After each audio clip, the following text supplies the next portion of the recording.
The release of the Galaxy S26 Ultra is not like any other smartphone.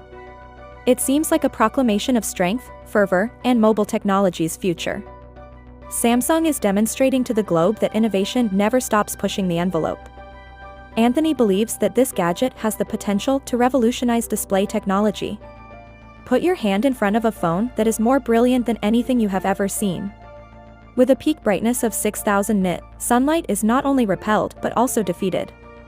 Every scene in HDR comes to life. More vibrant, bright, and incredibly lifelike than before. Samsung, however, went beyond brightness alone. A better anti-reflective coating is also anticipated to be added to the S26 Ultra, which will reduce glare and make the screen easier on the eyes. Additionally, a new privacy display gives you more control by limiting who can see your material to you, wherever you are. When together, these enhancements make the Galaxy S26 Ultra more than just a phone. It's a monster in terms of display performance, changing the way we interact with screens and serving as a reminder that smartphones have a more promising, daring, and intimate future than before.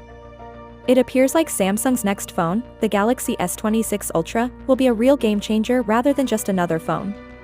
Samsung is obviously focusing more on its most potent weapon, the display experience, even if the battery doesn't see a significant improvement.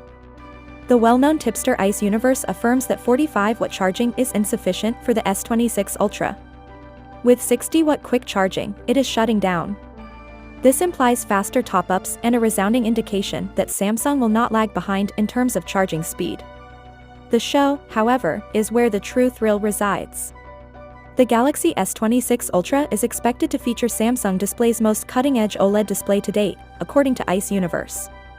The enormous 6.85-inch QHD Plus panel in question has an incredible 3200 Hz touch sampling rate and a refresh rate of 144 Hz. When Dolby Vision and HDR10 Plus are included, you essentially have a movie screen in your pocket. However, Samsung's M14 emitting material and polarizer-free COE design are what really make the difference. Translation: a longer-lasting, brighter, and more power-efficient display. Numbers are honest.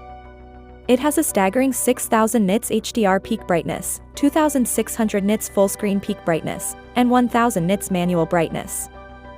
Finally, what are your thoughts about it? So without being said, let me know your thought in the comment below, and if you are new here, please subscribe. Peace out.